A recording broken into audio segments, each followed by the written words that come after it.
So before we start, I'm gonna do a little project, and I'm going to ask for one of my kids to volunteer to come on stage. Who is that right there on the end? Is that, yeah, who is that? Nasir? Come on up.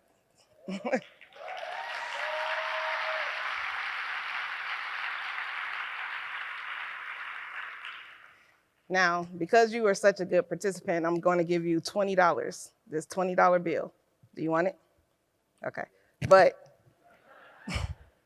if I rip it, would you still want it? Why? Because it's still $20. Good answer. That was the answer. That wasn't rehearsed. It wasn't rehearsed, but it goes right into my segment.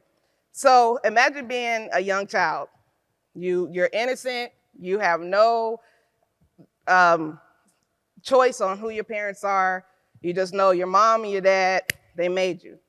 But you grow up in a community where one of your parents have done such harm to so many people in the community that you are the closest target to blaming. Growing up in Detroit, Michigan, my biological father, unfortunately, was a pedophile. He molested young ladies, he molested kids, and he even molested my mom for 14 years. And I was the product of that molestation. Luckily, my mom was strong. She made a decision very early that she wasn't going to give us up, but that meant that she went from being a child to an adult to a mom, all in a matter of 14 years. But imagine growing up looking like him, carrying his last name, because mind you, he's 18 years older than my mom. So in that time frame, he has control. He's signing a birth certificate. He names me Tyra Kenyelle Hawthorne. His name was Ricky Hawthorne. So I'm growing up in this community. I'm being seen in grocery stores. I'm being seen on the same street that he was molesting little girls. And all they see is this face and this name. Now, mind you, he was good. It wasn't one of those things where he was raping, like grabbing kids and then throwing them in the alley. This was patience over time. He earned trust. He earned trust of parents. He earned trust of kids. So unfortunately, I became the target in that same city. At being 13, 14 years old, I think I was 11 the first time it ever happened to me, where I was walking in the grocery store and one of his victims saw me and decided to bash me right there in front of my mom and my little sister. Now, my sister, she's only a year younger than me, but she is a no-limit soldier, okay? Meaning that she will fight at the drop of a dime when it comes to her older sister. So the fact that this had happened by another grown woman, I'm about 5'4", she's 5'2", she's ready to fight this lady that's 5'6". So I completely lost everything. I'll never forget the day that something inside of me died, and that was that day. I didn't know what my purpose was in life anymore. All I knew was that I was hated, and I couldn't understand why I was so hated. At this time, I didn't even know the story. My mom finally told us the story at like 13, 14 years old. We're thinking my mom just birthed us out of love. And come to find out, she was a whole victim. And when something like that, an adult or anyone of that nature, kills something in a kid, it's not even just that spirit, but they lose purpose, they lose focus, they don't know what they're gonna do. Unfortunately, the connection between my mom and I wasn't as strong as well. Had nothing to do with her, it just had everything to do with just the life that I was born into. So our relationship wasn't the best.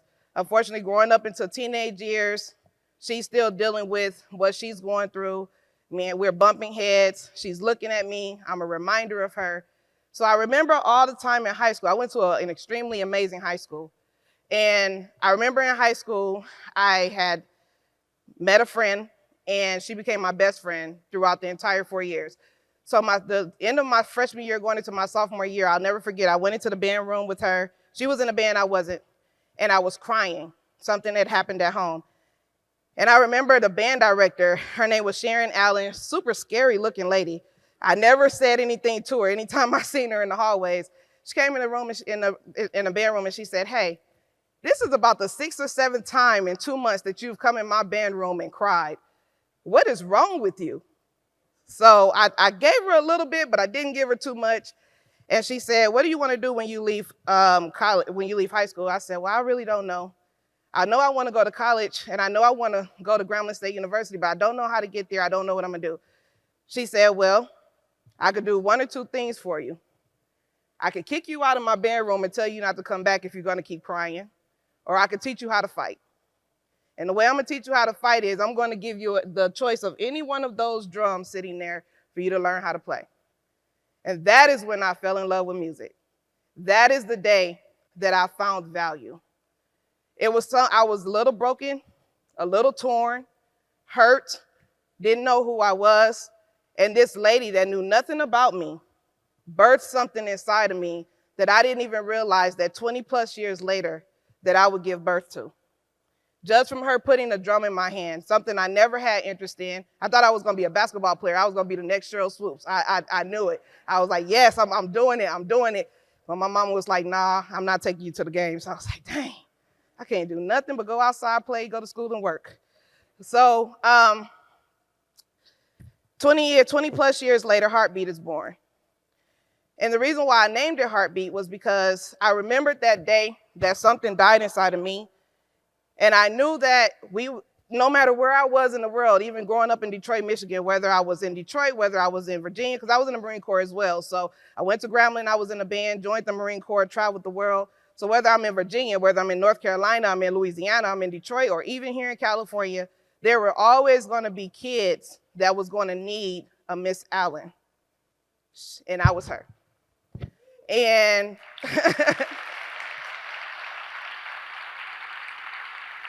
I tell Miss Allen all the time, I say, you have no idea the life that you gave me, no idea that you rebirthed me.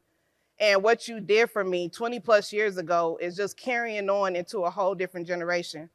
As I'm finishing my speech, I'm actually going to have my kids come back on stage. We're going to close it out with them.